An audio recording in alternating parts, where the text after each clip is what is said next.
दोस्तों आज की इस वीडियो के अंदर मैं आपको बताऊंगा कि सिप रॉकेट पे जो एनडीआर होता है, एनडीआर का मतलब होता है नॉन डिलीवरी रिपोर्ट। तो उसी के बारे में मैं आपको इस वीडियो के अंदर थोड़ा सा इन्फॉर्मेशन देना चाहूँगा। तो यहाँ पर आप देखेंगे मेरा जो स्टोर है एसएस डिजिटल इंडिया, ये मेरा अपना स्टोर है और इसके अंदर मेरे को जितने भी ऑर्डर रिसीव होते हैं वो सारे के सारे सिप रॉकेट जो होता है उसके थ्रू कोरियर पार्टनर जो सेलेक्ट करता हूँ मैं, और सारे के सारे ऑर्डर सिप रॉकेट के थ्रू मैं अपने डिस्पैच करता हूँ। तो यहाँ पर ये मेरा स्टोर मैंने आपको दिखा दिया और दिखाने के साथ ही अब इसमें मुझे जो ऑर्डर रिसीव होता है तो ये सिप रॉकेट का मेरा डैशबोर्ड है और इसी के अंदर मैं आपको होम के अंदर दिखा देता हूँ। जैसे होम पे मैं यहाँ पे क्लिक करता हूँ तो यहाँ पर क्या होता है कि सिप रॉकेट पे डेली आपको यानी कि जितने ऑर्डर आपको रिसीव होते हैं, रिसीव होने के साथ ही जो पिकअप होते हैं और पिकअप होने के बाद में कस्टमर तक जब वो ऑर्डर वहाँ पे डिस्पैच होते हैं, यानी कि कस्टमर के पास जैसे ही ऑर्डर उनके एरिया में या जोन के अंदर पर जाते हैं और जाने के साथ ही कस्टमर जो एड्रेस वहाँ पे आप इसमें जो डिलीवरी बॉय वहाँ पे जाने के साथ ही अगर कस्टमर वहाँ पे एड्रेस पे अवेलेबल नहीं है या कस्टमर उसको लेने से मना कर देता है तो उस केस में आपको एक एनडीआर जो होता है यानी कि नॉन डिलीवरी रिपोर्ट जो है आपको मिलती है सिप रॉकेट की ओर से। अब यहाँ पर क्या होता है आप देखेंगे एक जो ऑर्डर है मेरा, अब उसके अंदर यहाँ पे एनडीआर एक्शन रिक्वायर्ड। तो यहाँ पर क्या होता है जैसे मैं इस पर क्लिक करता हूँ तो यहाँ पर ये एक ऑर्डर है, यानी कि जो ऑर्डर कस्टमर के पास गया, जाने पर फास्ट अटैम्प्ट यानी कि फास्ट अटैम्प्ट के अंदर कोई कस्टमर अगर एड्रेस पे अवेलेबल नहीं है या उनका फ़ोन स्विच ऑफ है, उनसे कम्युनिकेशन नहीं हो पा रहा है, तो सिप रॉकेट की टीम क्या करती है, सबसे पहले जो कोरियर पार्टनर होगा उनके थ्रू सिप रॉकेट के पास नोटिफिकेशन जाएगा और नोटिफिकेशन जाने के बाद सिप रॉकेट आपको यानी कि जो सेलर होते हैं उनको मेल और मैसेज दोनों इन्फॉर्मेशन जो है दी जाएगी। अब इसमें सबसे पहले मैं आपको दिखा देता हूं कि मेल आपको रिसीव होती है और मेल के साथ में टेक्स्ट मैसेज भी रिसीव होता है अनडिलीवर्ड का।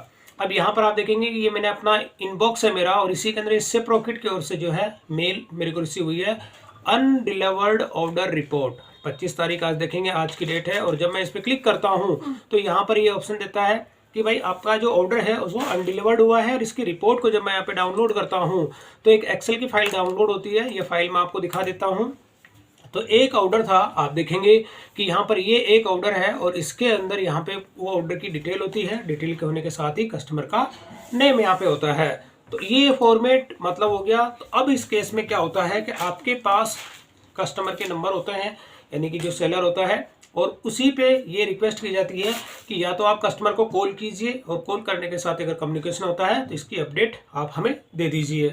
तो यहाँ पर आप देखेंगे जब मैं आपको थोड़ा स्क्रॉल डाउन करके दिखा देता हूँ तो यहाँ पर आप देखेंगे ये वाला एक ऑर्डर है। इस ऑर्डर के अंदर मैं आपको अगर इसकी हिस्ट्री दिखा देता हूँ तो हिस्ट्री पे जैसे मैं क्लिक करता हूँ तो क्लिक करने के साथ ही मैं आपको यहाँ पर पूरी डिटेल दिखा देता हूँ।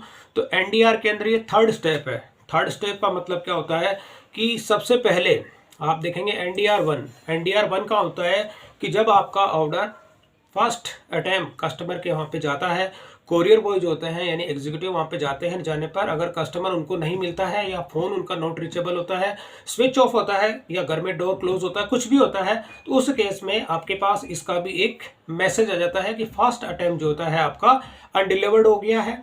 आप इस केस में अगर आपकी तरफ से कोई कम्युनिकेशन होता है कस्टमर से, आपकी तरफ से जैसे सेलर की ओर से कोई कम्युनिकेशन होता है तो यहाँ पर वो अपडेट आपको करनी होती है।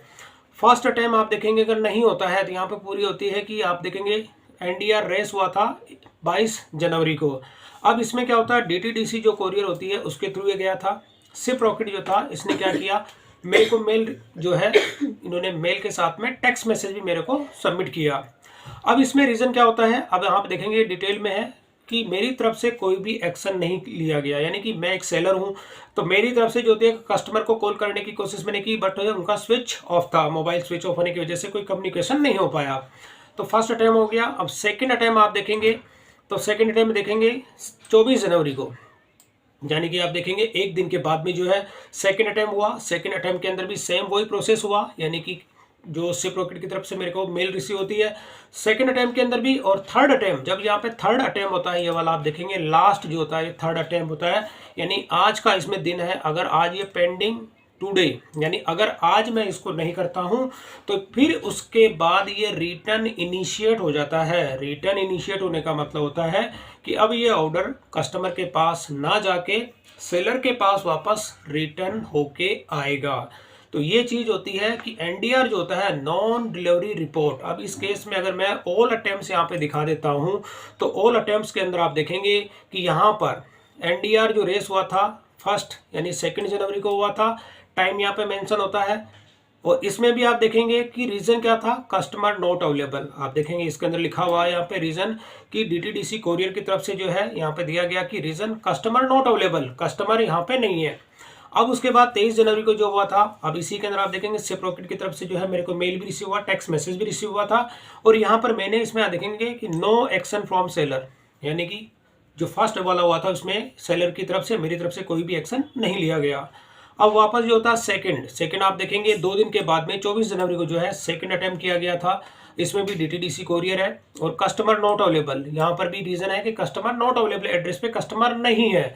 ठीक है, अब इसके अंदर भी मैंने जब ट्राई करने की कोशिश की तो उसमें कस्टमर का फोन स्विच ऑफ था, तो यहाँ पर भी मेरी तरफ से कोई भी एक्शन नहीं लिया गया था। तो अब उसके बाद ये थर्ड अटेम्प्ट होता है। थर्ड अटेम्प्ट के अंदर अगर आप यहाँ के कोई भी अगर एक्शन नहीं लेते हैं तब जाके आपके ऑर्डर का रिटर्न इनिशिएट हो जाता है। और रिटर्न इनिशिएट होने पर फिर आपके रिटर्न चार्जेस भी लगते हैं, यानी सेलर के जो होते हैं रिटर्न चार्जेस इसमें लगते हैं। और लगने के साथ में ही फिर आपका ऑर्डर आपको रिटर्न रिसीव हो जाता है। तो यहाँ पर दोस्तों ये एनडीआर की 3 स्टेप्स होती हैं। 3 स्टेप के अंदर अगर फर्स्ट अटेम्प्ट, सेकंड अटेम्प्ट और थर्ड अटेम्प्ट के अंदर भी अगर आपकी तरफ से कोई एक्शन नहीं लिया जाता है तो उस केस में क्या होता है, अब यहाँ पे थर्ड अटेम्प्ट के अंदर आप देखेंगे कस्टमर रिफ्यूज्ड, यानी कस्टमर ने इसको लेने से मना कर दिया।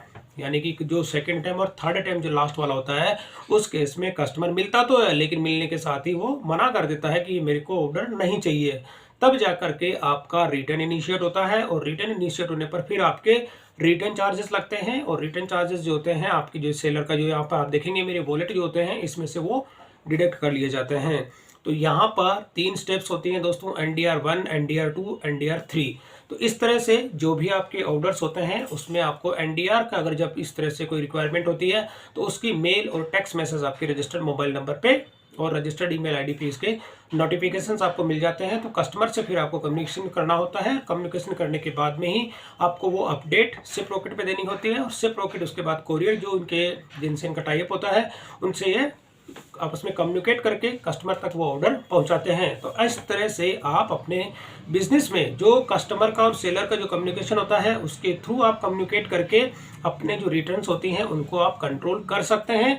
और अगर आप कस्टमर से अगर कम्युनिकेट नहीं करते हैं तो उस केस में आपका रिटर्न इनिशिएट हो जाता है, आपकी रिटर्न चार्जेस इसमें लग जाते हैं। तो दोस्तों ये NDR की कुछ इन्फॉर्मेशन थी शिपरॉकेट से रिलेटेड। तो आपको अगर वीडियो पसंद आई तो इसे लाइक और शेयर जरूर करें और मेरे चैनल को सब्सक्राइब करना ना भूलें।